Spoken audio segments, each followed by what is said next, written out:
Last year, 1 billion people in the world went without any form of health care. Over 3 million people died from diseases that could have easily been prevented with a vaccine.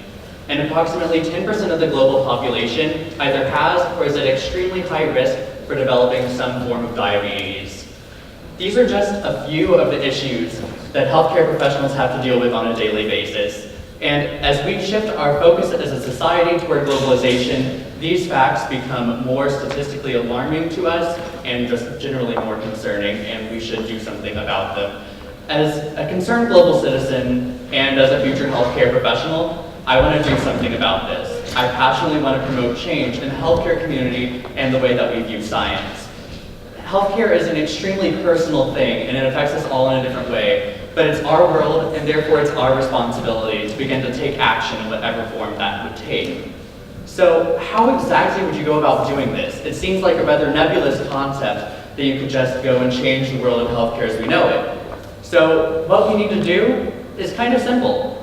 We just need to embrace the digital era and then let innovation roll from there. So digital technologies have taken over our daily lives. I mean, half of the audience is probably on their phone or some other device right now. So either way, it's taken over, and that has forced the healthcare industry to adapt, to change its role in the way that it responds.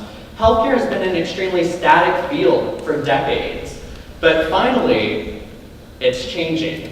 So let's see kind of where we're going in the field and where those innovative technologies are beginning to take us. So let's start with the field of research science.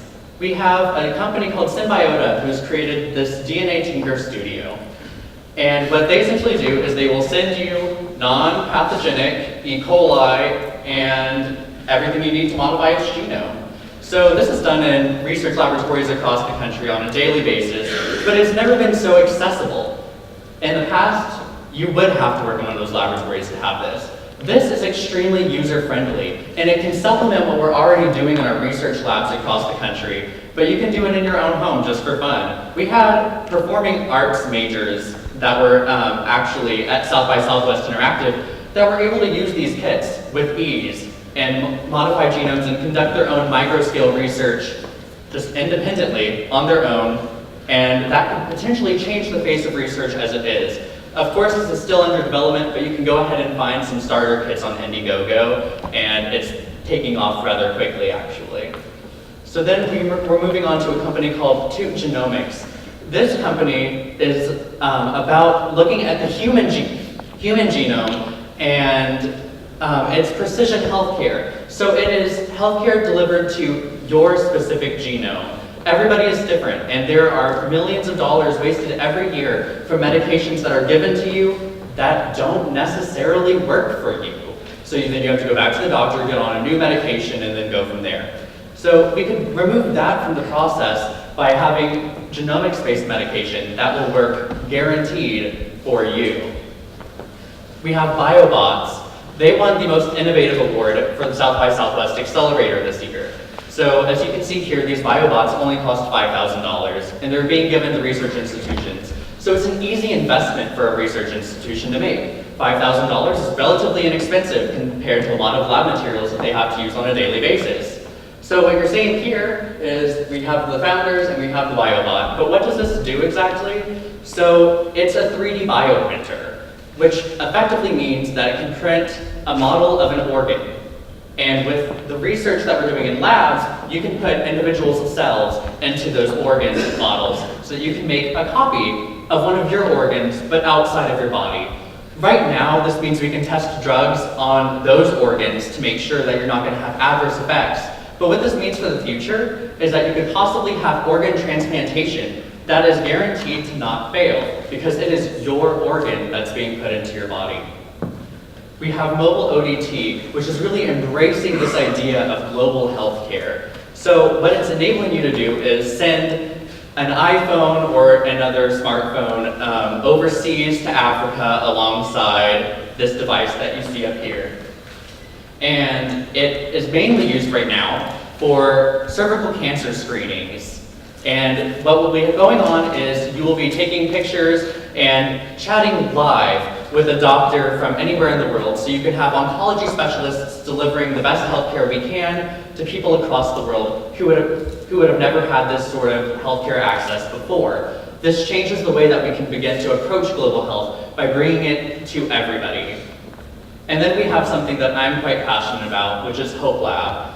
They are changing the way that we can go about pediatric care. So what they have done is they have created a game that allows children who are suffering from any sort of cancer to learn more about their cancer. So they're playing this game, they're learning more about it, and they're actually able to blast away their cancer cells. So this has a great psychological effect on the children, and it makes them feel powerful for once, because you can feel extremely defeated if you're in a situation like this.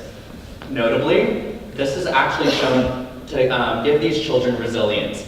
These children are able to go into remission at a much higher rate than children who have not played these games. And considering the fact that over 80% of children self-identify as gamers, it's a really easy to stick to method. So these children are wanting to have this treatment, and they're actually showing some really solid results. What's up next for Hope Lab is they are trying to create a game for teenage mental health so that we can hopefully start to reduce the teenage suicide rates in America. And I think that's something that we can all stand behind. So what I'm asking you to do today is, if you have any sort of entrepreneurial spirit whatsoever, get behind these innovations and begin to innovate in a way that can be productive for healthcare. This is kind of the time to do it. I mean, we have never had a healthcare field as open as ours is today, so we can actually begin to make these transformations a reality. But I realize that that's not something that everybody could easily commit to. So I'm asking you to educate and advocate, because a lot of people don't understand these technologies. You need to be able to understand what they're doing for you and the benefits that it can give to our society, and advocate for their usage. As Jacob mentioned earlier, there seem to be a lot of misconceptions when it comes to these technologies, which lead to people not really wanting to implement them. But what needs to be understood is that these can completely change the way that we go about our traditional healthcare needs, and then change the way that we can go about the world and how healthcare relates to that. Thank you so much.